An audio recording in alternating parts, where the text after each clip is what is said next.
our July 16, 2014 regular city council meeting for the Atherton Town Council. Can we call for the pledge of allegiance, please?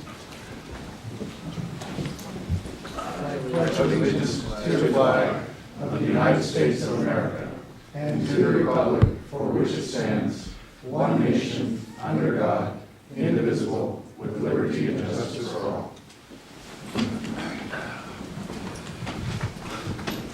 Can I get?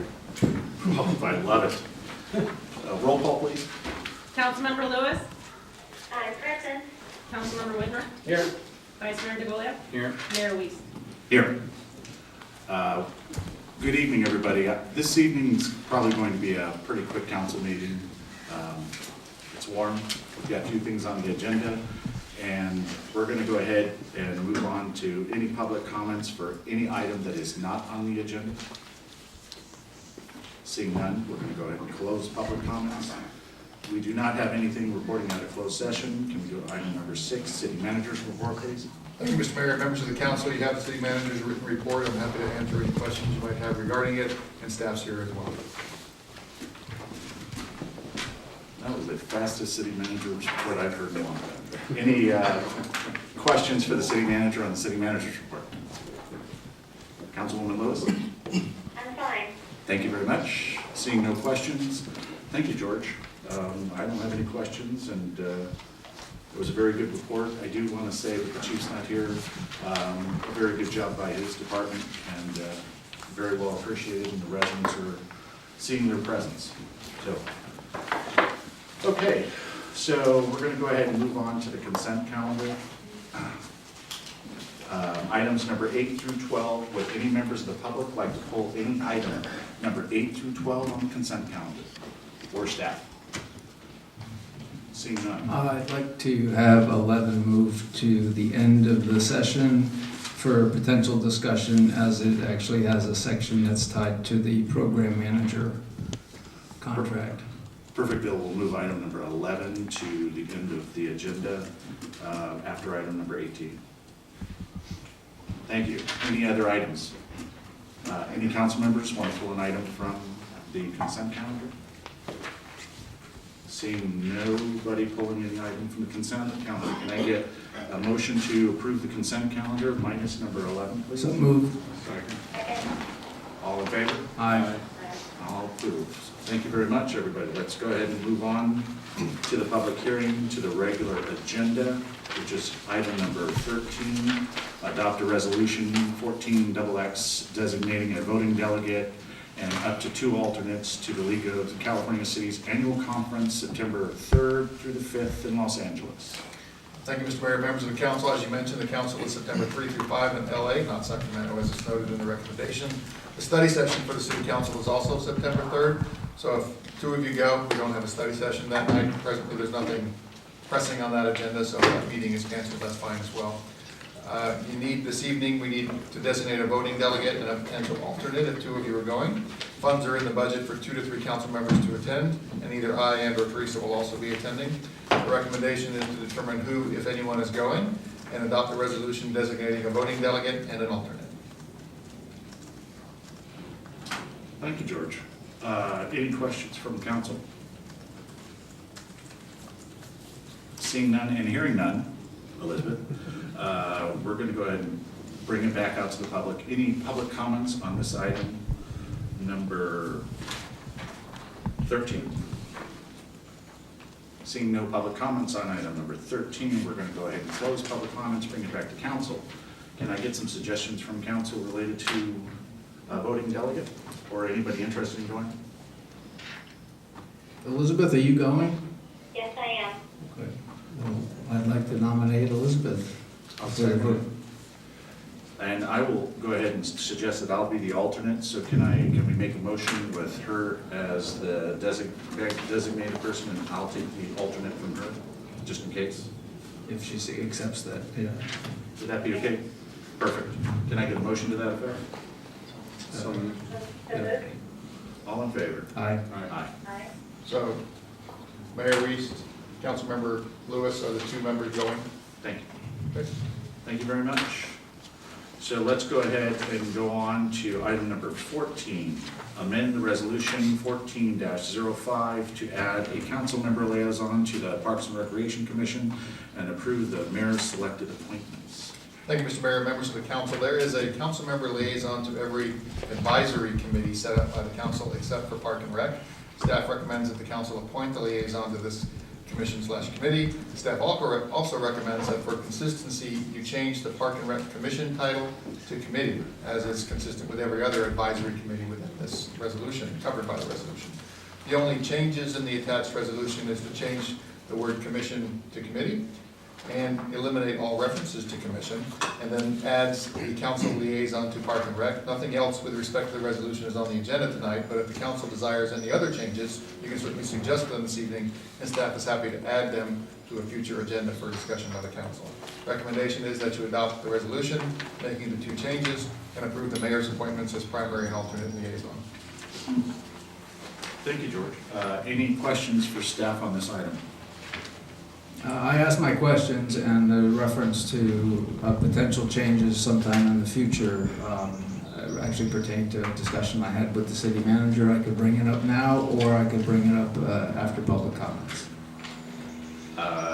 Since it's not in the form of a question, we'll go ahead and bring it to the public after you. Any other questions for staff? Any members of the public would like to make a comment on item number 14? Seeing no questions from the public, we're going to go to close public comments. Back to council.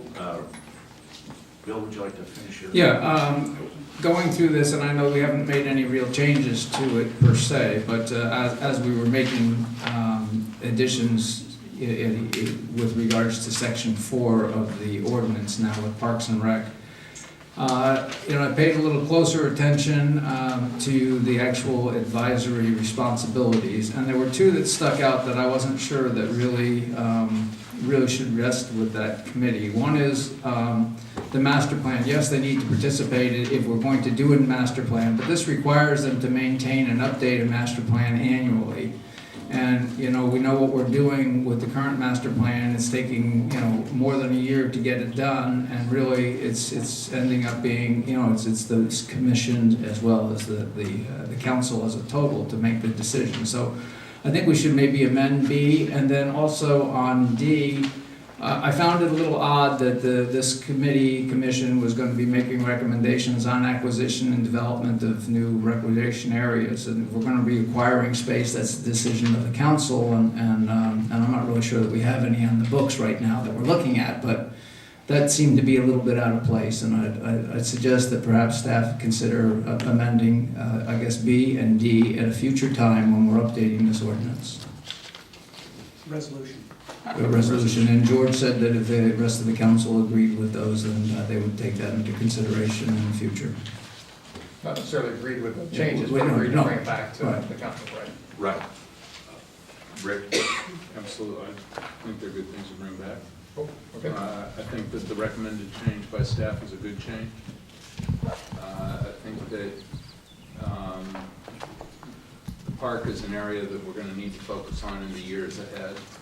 And we're going to have our hands full with the Civic Center here in the next few years, but the park is a critical asset of the town, and I think that we need to pay attention how to best take care of it.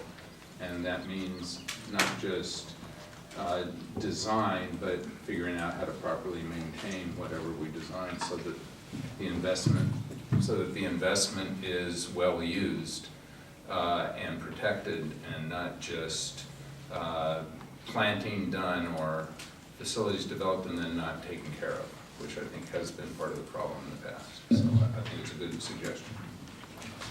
Thank you. Councilwoman Lewis, any comments on this one? I think if I understand Councilmember Widmer's comment, he wants to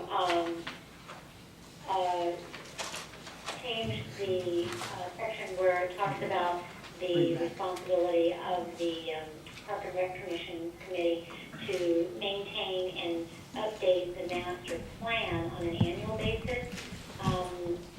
Is that what I'm hearing you say, that should be changed to actually be eliminated from their charter? And then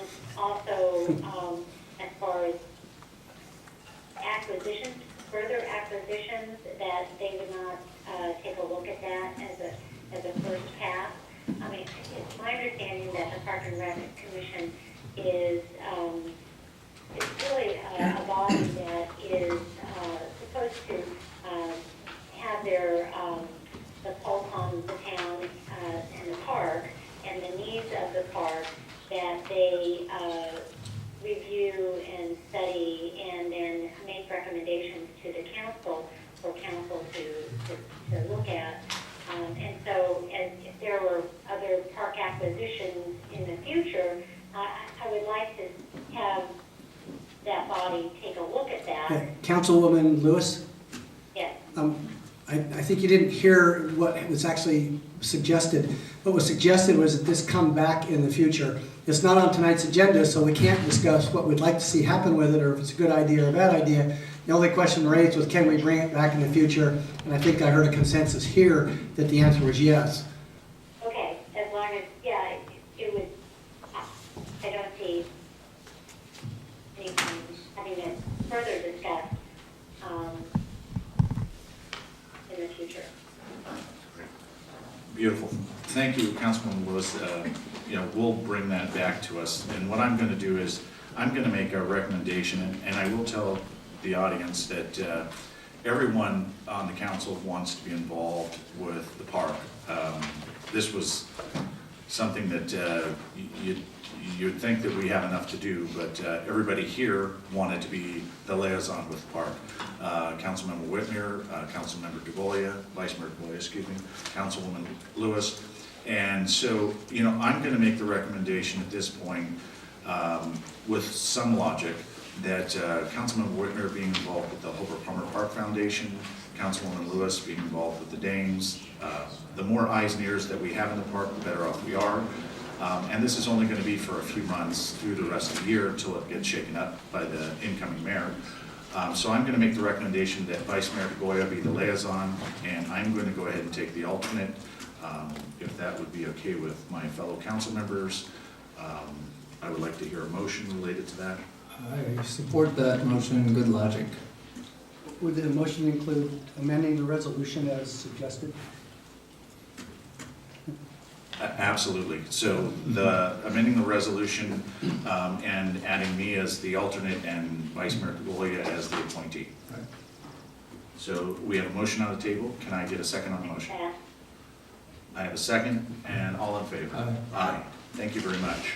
So let's go ahead and move on to item number 15, which is adopt a resolution 14XX updating the purchasing limits as required by the Atherton Municipal Code, Chapter 3.16. Thank you, Mr. Mayor, members of the council. You have the staff report. Staff requests that the council consider increasing the purchasing limits for the informal and open market processes for goods and supplies and professional services. For all purchases, even with the raised limits, staff still is required to obtain quotes from several vendors for the product or service. They still must be retained by the town for audit purposes. The cost for things has risen over time, as noted in the staff report, and the town has permanent staffing in place with appropriate auditing controls. Raising the limits allows staff to streamline the purchasing of small goods and services. All purchases must be consistent with and included in the current year's operating budget. So the recommendation is that you adopt the motion or adopt a resolution modifying the open market and informal limit for goods and supplies from $15,000 to $30,000, and the open market informal limit for professional services from $15,000 to $25,000. That concludes the staff report. Thank you very much, George. Can I get any questions from council?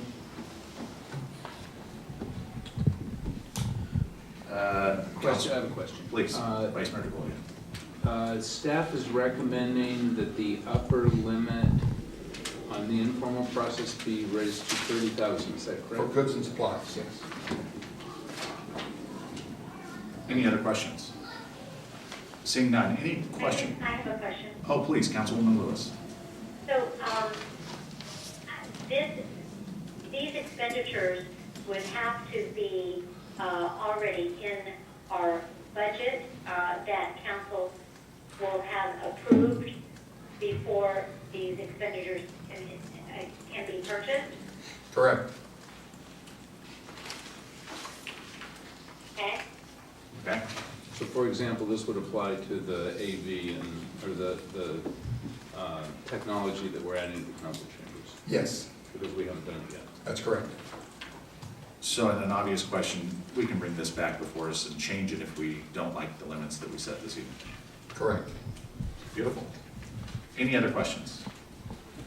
Seeing none. Any questions from the public on this item? Seeing no questions from the public on this item, we're going to go ahead and bring it back to council. I'm going to close public comments on it. Final comments by council members.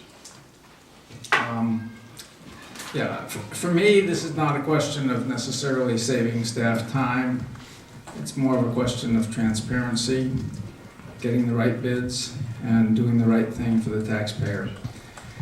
We've looked several times and been requested in the past to look at this number. Many other city managers before this one had actually discussed this with us, and we're satisfied with the $15,000 limit and the procurement policy that we have in place. So I think really, for me, the informal bid process, I understand they get a bid over the phone and they document it on a piece of paper and they put it in their file, but that's not the same as competing things. The council review is often put on the consent calendar, so there's really very little time that's wasted by the staff, and there's very little time wasted by council.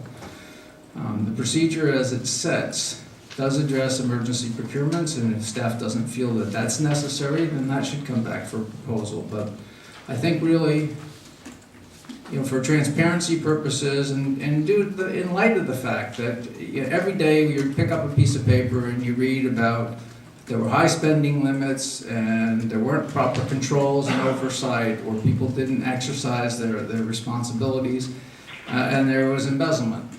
And different organizations, school boards, towns, the mosquito district lose hundreds of thousands of dollars. And I think that really, when I look at the numbers that are on page 4 of the resolution, our numbers aren't that far out of whack.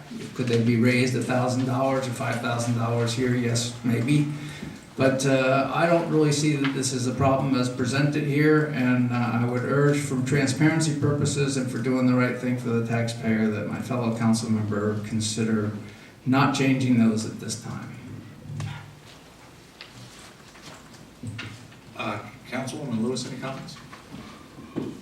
I had a little hard time following Whitmer's logic about the transparency, because I think that if there is a clear line item in the budget that council has already approved, that it would not be runaway.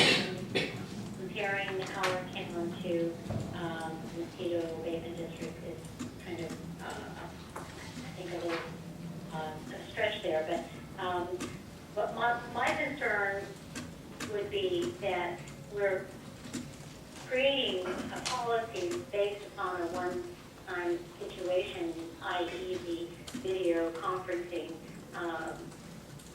equipment that has kind of presented itself as an example of having reached the limit, and I just don't want us to do that. And I do think that we're in the ballpark, but I think that our limits should be raised, and the lower limits that we currently have were set in place at a time when we had city managers and other staff that were not as I think experienced, responsible, and nor a council that was as close watching. So can it be tweaked? Probably. Downward a little bit. Thank you very much, Councilwoman Lewis. Vice Mayor DeGolia. Well, I agree with the staff's logic in that there was a lot of turnover previously, and this was an important issue to monitor carefully to make sure that it didn't get out of hand and that we now have a very stable executive staff in the town. And when I look at the numbers, I mean, we're not out of whack with this. We're on the low side. The recommended adjustment brings us into the middle, which seems reasonable to me. I agree with Councilmember Lewis. I don't really want to make a policy based on one issue, which is what kind of initiated this, was the audio video for this chamber. I hate to have to go out to bid for 2 cameras. It seems silly. And when you look at it in that light, it makes sense to me to adjust the policy. So I don't have a problem adjusting the policy. But if there was an argument to use somewhat different numbers, I'd be amenable to it. This seems like it's reasonable to me. Thank you, Vice Mayor DeGolia. There's obviously a lot of history here, and I think that we've established a staff here that is responsible. There are checks and balances within the staff. I believe that if we do increase the limits a little bit, maybe with the staff's recommendation, that we may be able to get a little bit more competitiveness because we have the ability to deal with things a little bit easier. Some people don't want to deal with, frankly, our ability to only go up to $15,000. They'll just stay away from us. And maybe by increasing the limits a little bit, we'll give George the ability to potentially get some better pricing on some things. I do hear Councilmember Whitmer's comments related to the embezzlement, and absolutely, we as a council would not even tolerate it. And if in fact we missed it on our line item, and Robert missed it, and he's been doing a fantastic job, and George missed it, we've got checks and balances in our system now set in play to prevent something like that from happening. But we're not going to sit aside and say that things don't happen. But I think that increasing the limits would be appropriate for us. It would give us and the town manager some more flexibility. And it doesn't remove him from the responsibility of putting it on the register, so we could catch, large items if in fact that was the case. And we as a council should be able to catch that. So I am supportive of staff's recommendation to increase the limits from 15 to 25, 15 to 30. And I'd be supportive of the motion in that direction. I'll make the motion. I'll second. All in favor? Aye. Aye. Any opposed? Me, I'm opposed.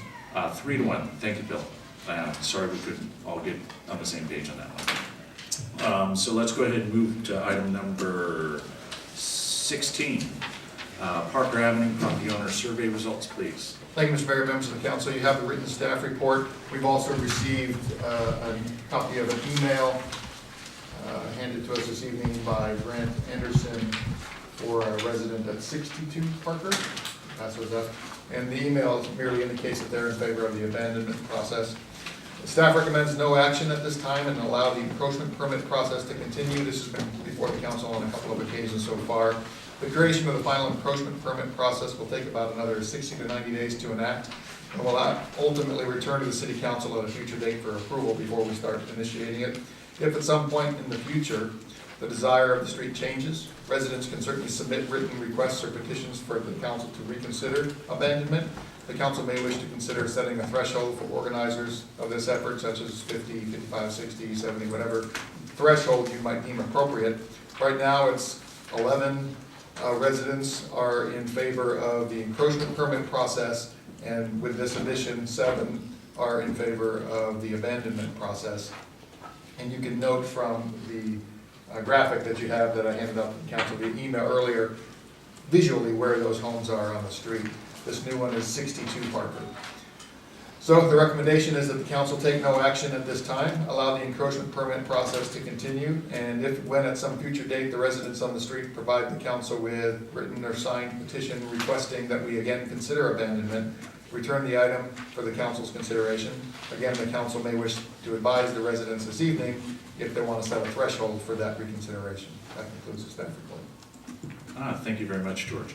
Any questions from the city council? Well, my question, I guess, is, I'd received a message, and it's more for, I guess, the resident that sent in, and we circulated, that they were speaking with the county with regards to the assessment validity. And does the timetable match what they planned on pursuing with what staff timetable, which would be September, I guess, essentially? Well, it's probably going to be further out than September for the encroachment permit process, so yeah, it probably fits within their timetable. The encroachment permit process is going to move forward anyway, because it's going to apply the remaining right-of-way on the street if and when the council even considers abandonment, so we're not stopping that process. The only thing that's in hiatus, so to speak, is the council's consideration of abandonment.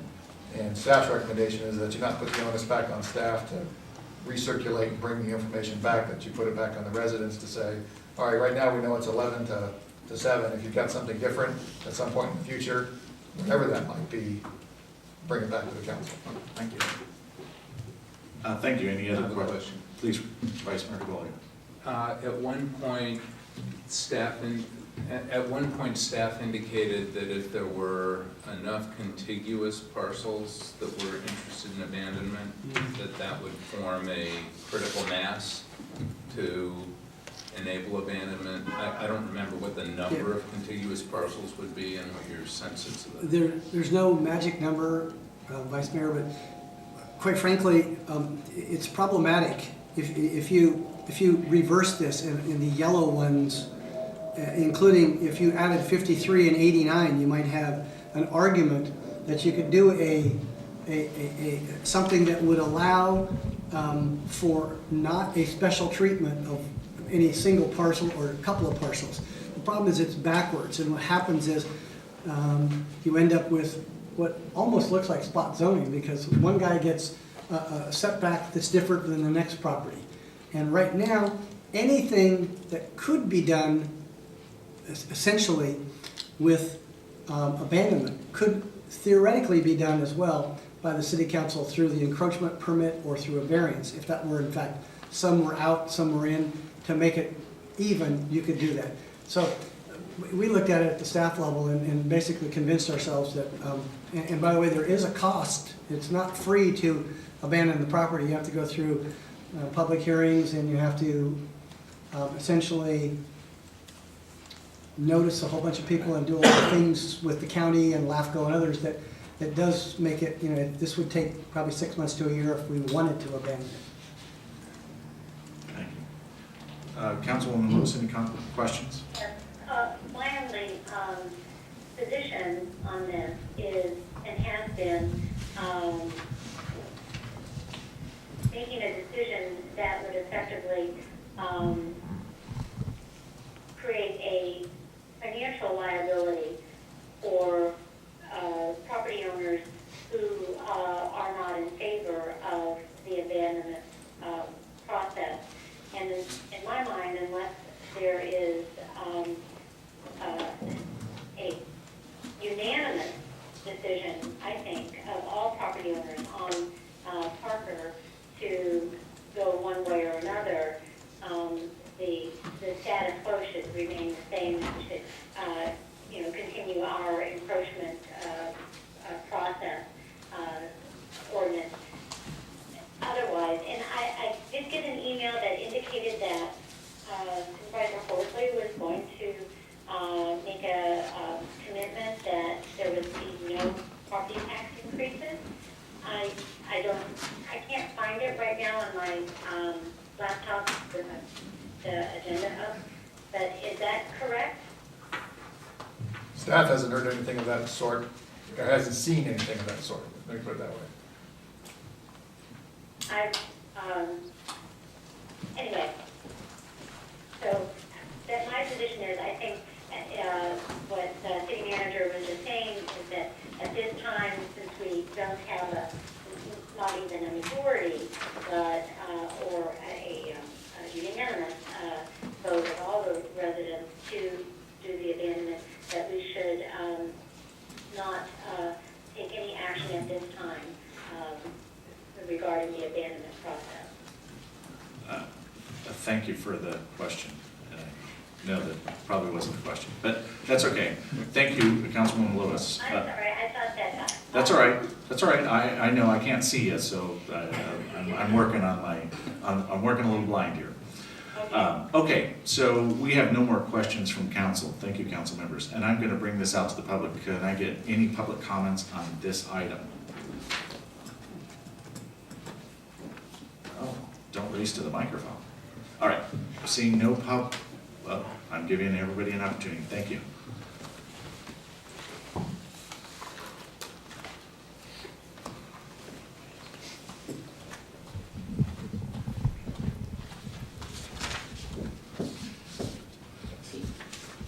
Thank you. I'm Linda Grossman, 80 Parker Avenue. If I knew I could count on your vote, I wouldn't take your time.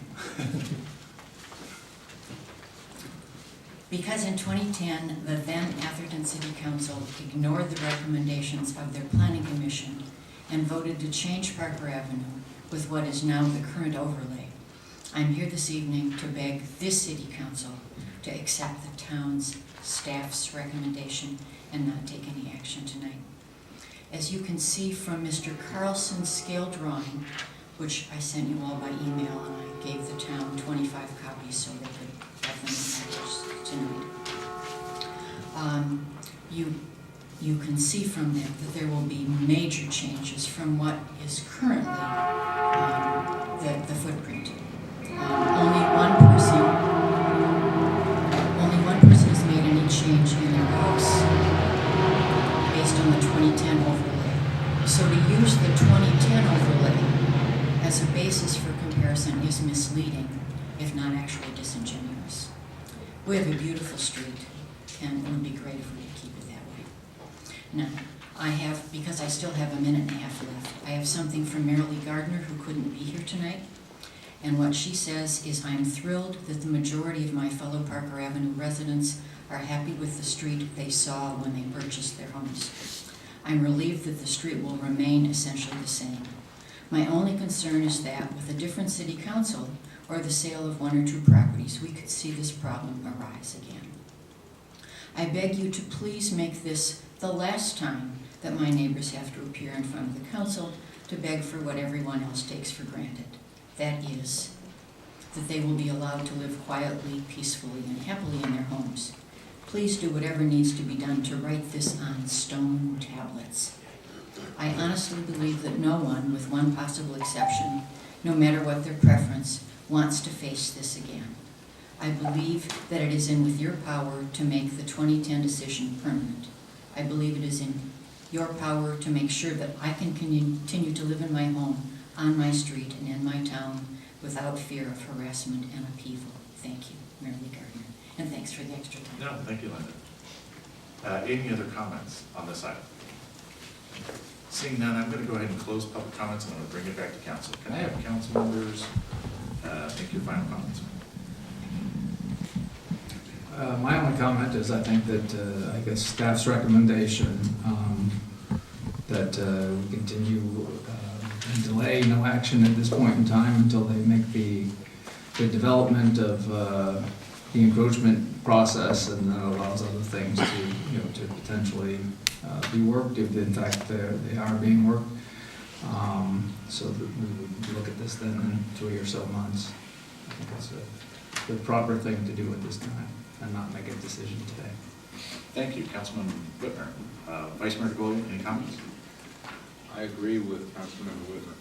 Oh, love it.